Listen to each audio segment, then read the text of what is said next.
dog. I'm approaching your field at 5,000 feet. Request landing instruction. Over. Charlie Baker Dog, this is London Tower. Runway number 10. Call me when on final. Over. London Tower. This is Charlie Baker Dog. Roger. Out.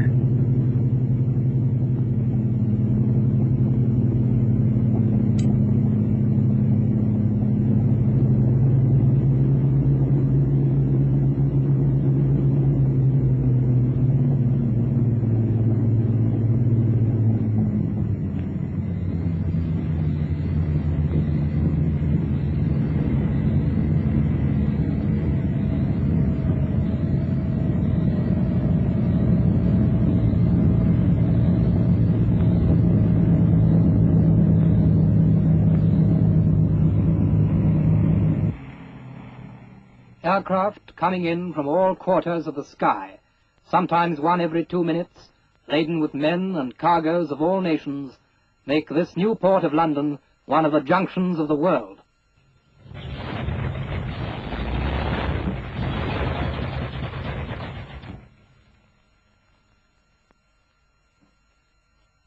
They call it Heathrow locally. A few years back it was 7 square miles of quiet Middlesex countryside. It was in April 1944 that history came to these country fields.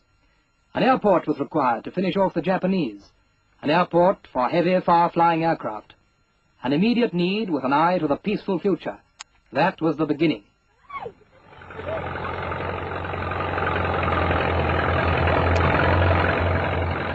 And the landscape was changed and the past obliterated.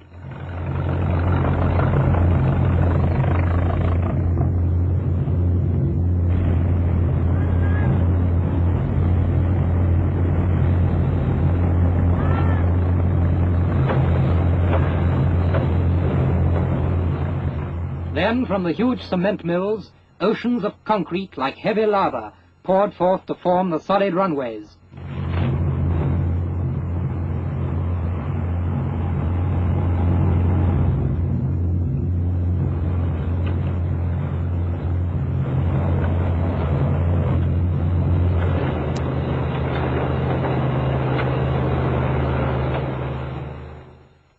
Specimens of the concrete are tested to destruction point in machines which develop pressure of over 50 tons to the square inch.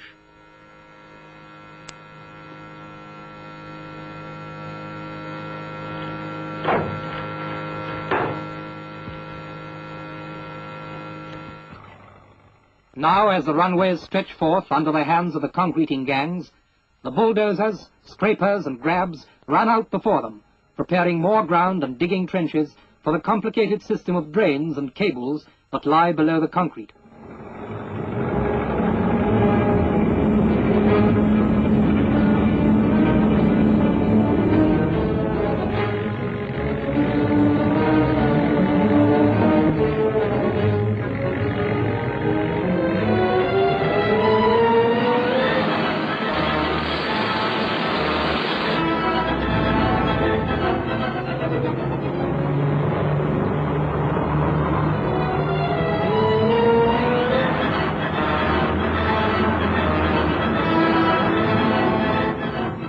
At the end of 1945, number 1 runway was complete. On this first day of the new year, this proving flight starts off from Heathrow, which will be the future civil airport of London.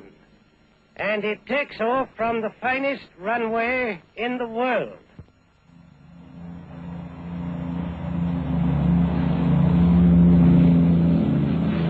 On January the 1st, 1946, with 1 runway in service and 2 others near completion, Heathrow officially became London Airport.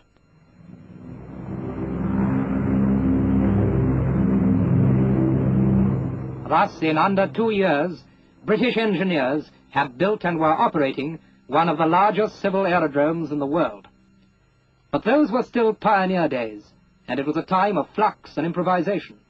Marquees, caravans, and RAF huts were the airline offices, custom sheds, and passenger lounges in those days, it was like a circus, but it was also history in the making.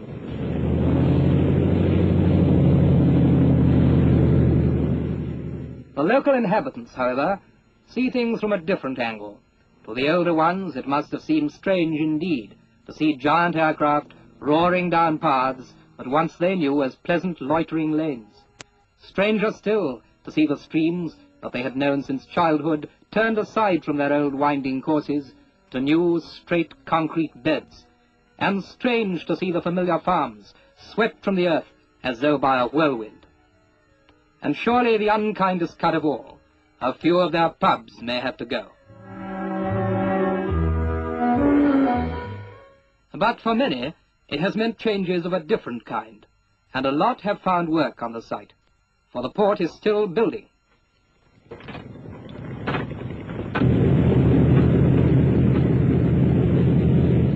Each time a pilot comes in from the other side of the world, he sees new changes.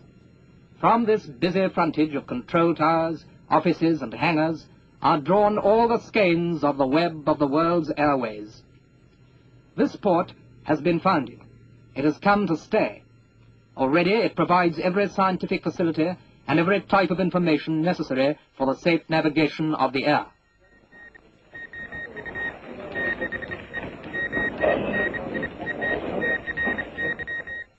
But fog and mist, wind and rain, these are the chief hazards of the air.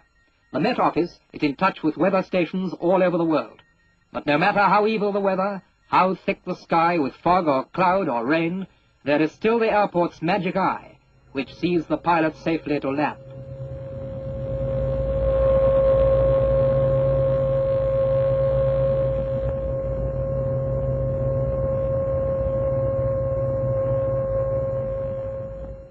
Black and blind as it may be above, safely, surely, they lead him down to the runway.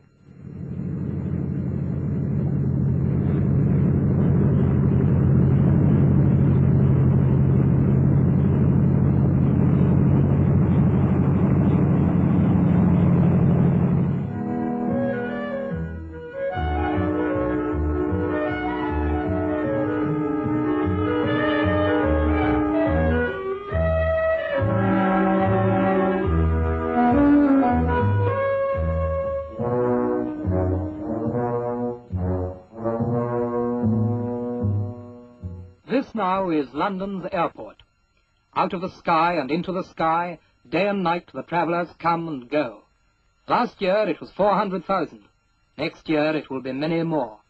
All this requires careful, intricate and precise organization, difficult enough under the best conditions.